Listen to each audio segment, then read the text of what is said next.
But I just said, I just want to hit hybrid. And I've hit hybrid, turned it over, one bounce, out of bounce. Wednesday night. Yep. You're playing Thursday, you're playing in the Open the day after. Yep. Like, was it, did you get a good night's sleep? Were you nervous? Were you, like, what? It was really, really hot. And I actually remember I bought a Dyson fan to just try and keep the room cool because it was so hot. And I slept okay. I mean, I don't struggle to sleep. Like, I could have my house repossessed and still be able to sleep. But there was definitely a lot of nerves. But with a qualifier, you tend to get like bad tee times. Yeah, of course. They're not going to give you good tee times. Yeah. And I was late. So I was morning tee time, first round. No, not a morning, sorry. Like the first tier in the first day, but I was one of the last off. Yeah. So it was still, I feel like it was around 12:40 my tee time. So it was a late early, if that makes sense. And did okay. And I was playing fairly good. I actually remember I finished bogey, which is no disgrace around that golf course. I don't know if you can remember 17, 18. Oh, it's hard, too hard at all. Hard, yeah. And 16 as well, it's a tough one, isn't it? The par 3. Yeah, so I kind of let my round slip away, and I think I shot 4 over first round. And I think I've got your scorecard. Dustin shot. Did I finish? You shot bogey, 75. Yeah. And Dustin shot 76. Yeah. You actually didn't bogey 17, you parred 17. Was it 16 a bogey? But you bogeyed 16, Yeah. which is known as one of the hardest par 3s in the world. In the world, yeah. It's like 240. So front 9, you shoot 1 over. Yeah. So you had 2 bogeys and a birdie. Yeah.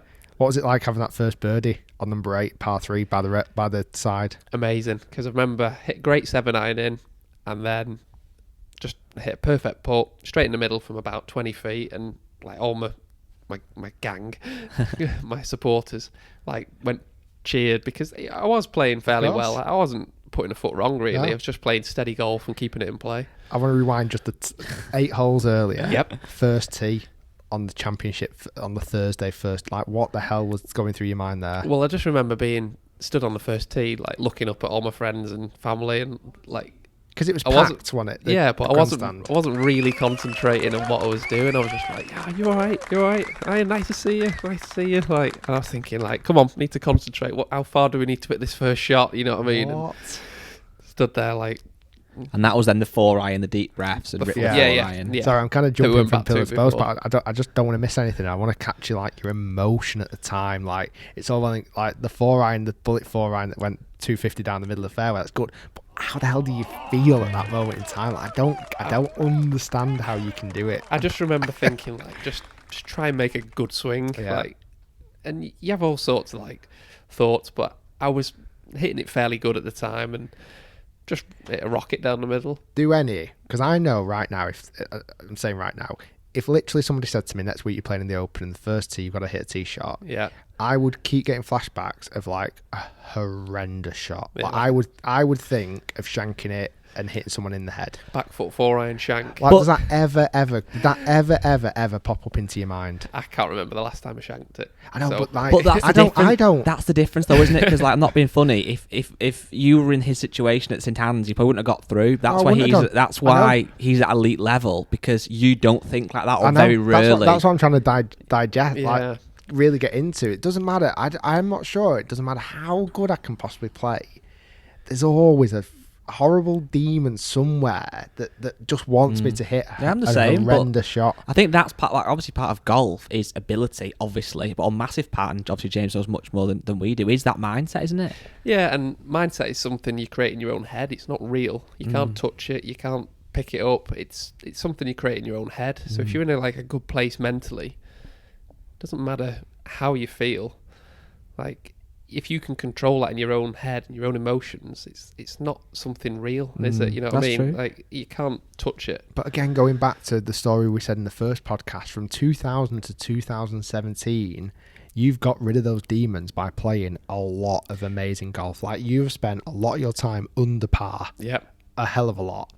And it's like, then it just translates into the Open. So it's just You one just of the, you it's just get another used event. to it. It just goes up a notch. Like, It's I amazing. remember being 16 years old playing in something called the Victory Trophy at Gathurst Golf Club, and I think it was 15 maybe at the time actually, and I was a reserve for the team.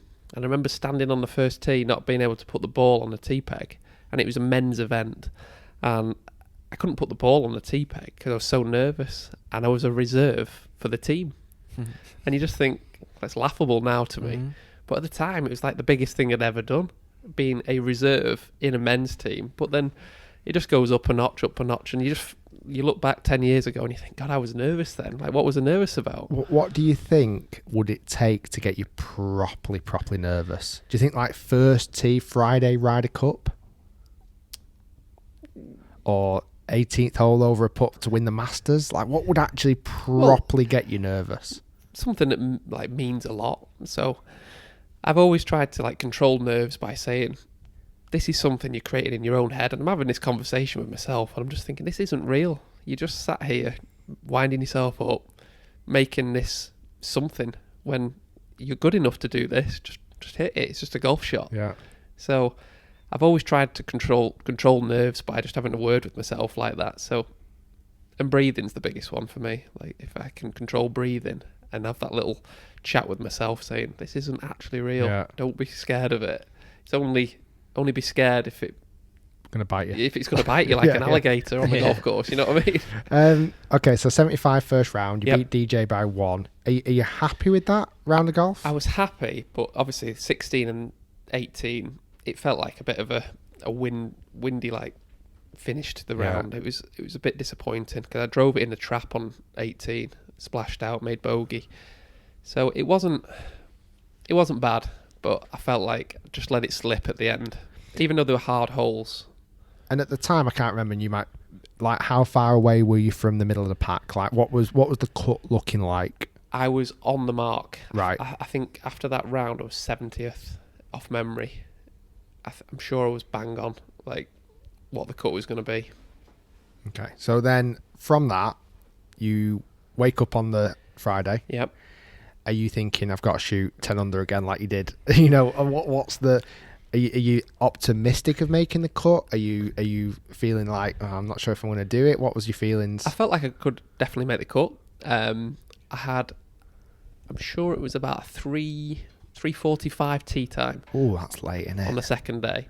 So I woke up, walked downstairs. First thing on TV everyone's watching is the Open. Oh, God, yeah. So I'm sat there watching the Open. I'm thinking, getting a bit nervous now. Like, is that weird? Yeah, and then I'm watching it on my phone thinking, I was 70th, now I'm 72nd, 73rd. Oh, my God. And then I might have gone into like 69th through, you know, like during the day watching my score, like where I was placed. Yeah.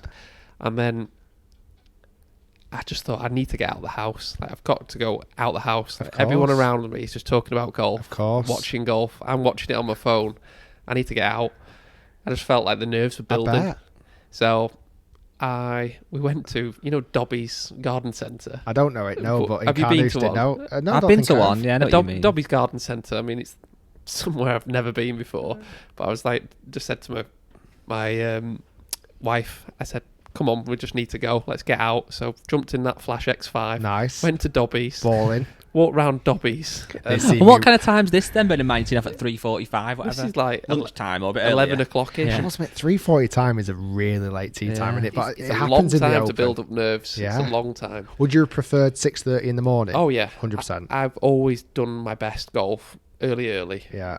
Like, when no one's watching, just get it done. Yeah, 3:45 is super late, isn't it? So you're walking around the garden centre, and is it working? And are you feeling more relaxed and more like normal, or? Well, Livy, my wife's going, oh, look at that. I'm just thinking, God, I'm so nervous. Like, I can't wait to just get on that tee and just hit the ball. And, oh, look at that. I'm just thinking, I don't even know what she's saying to me. I'm just thinking, I just want to get out and play golf and just have it done. But it was just a weird thing to do. I mean, I don't go to garden centres, and I'm walking around a garden centre just about to play the second round of the Open, and it was just random. Nobody knows who, like, no disrespect, but you're walking around this garden centre, nobody's knowing that you're going to play in the Open that afternoon. You feel like stopping a random person going, guess what you're doing after? What are you doing? Are you planting them plants? You're like, I'm playing the Open. Yeah. The Open Championship, like today, I'm playing in it. It was really random, definitely. When you're watching it on TV, Yep. it's something I've always wanted to know. Are you looking at pin positions? Yeah, and watching how holes are playing. Yeah, and how definitely. like are you ever looking at a sloping putt and going, I need to remember that for when I play it this afternoon? It was more like wind direction and just getting starting to think about what clubs you will hit off tee. So when you get to the course, you can do a bit of prep beforehand and think, oh, like, I don't know, Garcia hit 4-iron off here before when yesterday hit driver, or you know what I mean. And are you ever looking at like a par 3 and going, Garcia at 4-iron here, but I'm feeling 6-iron. Am I like? Do you almost like? Do you remember what you saw on TV 6 hours earlier, or not? Is that just go out your mind? No, I didn't really pay too much attention to that. But No. I remember playing practice round with him, thinking I'm actually quite long here. But I was hitting like a big bomb draw slinger at the time, and I remember thinking, like, I'm quite long. That's crazy. Because I just thought I'll be 50 yards behind all these boys, but I was the And long did you one in the honestly group. Did you think that moving into the Open? Did you think you were gonna? What did you think was going to be your weakness compared to the best players in the world playing in the Open? Good question.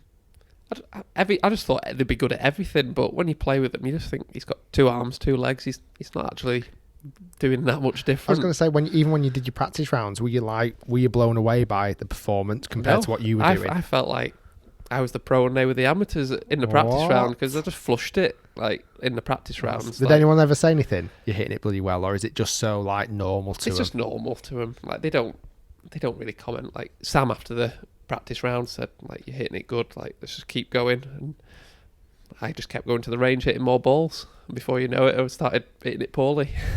So the first tee for the second round, then it's 3:45. You've been to the garden centre. You've had some time to try and chill I out. had my cheese sandwich. How did that tee shot end up going?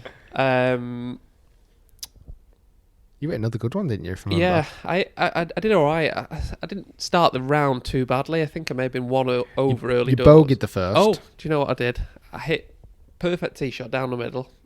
I've hit a 7-iron into about 4 feet, 3 jabbed. What? Yeah. So it was a swinging left to right. I remember it, fast green, and I rammed it a little bit past. It caught the top edge and spat it down the hill, and it went maybe 5 feet away, and then missed that putt coming back. So all of a sudden, I'm stood over this 4-footer thinking, I'm well inside the cut to, oh no, I've just gone outside the cut mark Oh no. in one hole. And then what did you shoot that round? I shot myself. No, Well, I was doing. he actually matched my score. 81. Yeah, he did well. I was doing okay, and you can remind me of that number, the snowman. You had a snowman on number 7. Number 7. Okay. Is that a par 4 or 5? That's a par, It's a par 4. four. It's up against the side. It's the hole after Hogan's Alley. Oh, yeah. Yeah. So the par 5, I think I made par there. Played that okay. After bogeying the first, you made 5 pars on a row. Yeah. And then stood on the 7th, and I'd been hitting 3-iron so well for like weeks on end. I don't know why I didn't pull it out, but I just said, I just want to hit hybrid. And I've hit hybrid, turned it over, 1 bounce, out of bounds. So I've said to Sam, go on, give us another one. And he said, same club? I was like, yep, I can do this. I can hit it down the middle. Same shot. Hit it, overdrew, 1 bounce, over the fence, out of bounds. And Wow. then Sam was like, same club? I was like, yep, there's absolutely no reason why I can't hit this club down the middle. It feels like Tin Cup moment. Yeah. Your whole story's felt very Tin Cup until this point as well. And I was like, I'm not changing club. Like these, I've got the ability to hit this club down the middle. So put it down, spanked it down the middle, made par with my 3rd ball, but made triple. Well, weirdly, I've got a video, and I sent it to guys morning. Did you wear the blue outfit on the Friday? You might not remember. Good question. But I've got a tee shot of you on the 6th hole. So before the snowman, Yeah. absolutely striping one down the 6 on Hogan's Alley. Yes. And I think I sent that to you because Yeah, yeah. I I didn't remember you think you'd sending get me that, loads yeah. and loads of footage. So that it was the whole after that. It was the hole after that, yeah. Oh, And I You just sh- you- I just hit 2 turny over ones, but I look back to that moment and I just think, why was I not hitting 3-iron head height the same as I did all the time? Why was I hitting hybrid? Like, it wasn't going to go any further than a chasing 3-iron, and it's just stupid. So like, then when you've had the 8 and you finished the round 81, you've kind of signed your scorecard, and essentially that's your Open done. What's that feeling like? Is it you kind of happy it's out the way? You regretting anything? well, Or going back to that moment where I made 8, I remember like thinking, that's it, we're done. Not going to make the cut. It's over. Back to work. Just all negative thoughts start flying in, and I played a few holes and I just thought, I just want to get off here. Like, I'm not enjoying it one bit. Just brought back all the old emotions of why I stopped playing golf.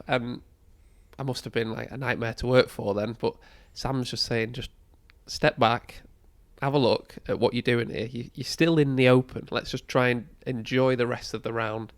And it took me a few holes to come round, but then I was just so disappointed in myself for making that 8, because as soon as that happened, it was, I mean, birdies are so hard to make round that golf course. It's unbelievable. And I needed like 5 or 6 of them, and you're thinking, that's not going to happen. So the disappointment in myself just rattled me. And Sam gave me a talking to and said, just try and enjoy the rest of the day. We're not going to do it, but you're playing in the Open. Just remember this for the rest of your life. Kind of took me a few holes, but I came round, started to enjoy it, and obviously finished with an 81, but all the damage was done on that one hole. Done. And then did you stay for the weekend, or did you just head back down the road, or what was the plan? I get a 9 o'clock lesson on Saturday morning. Yeah, well, I started filling my diary back up, and I thought, I'm not going to earn any money here, so I'm getting home.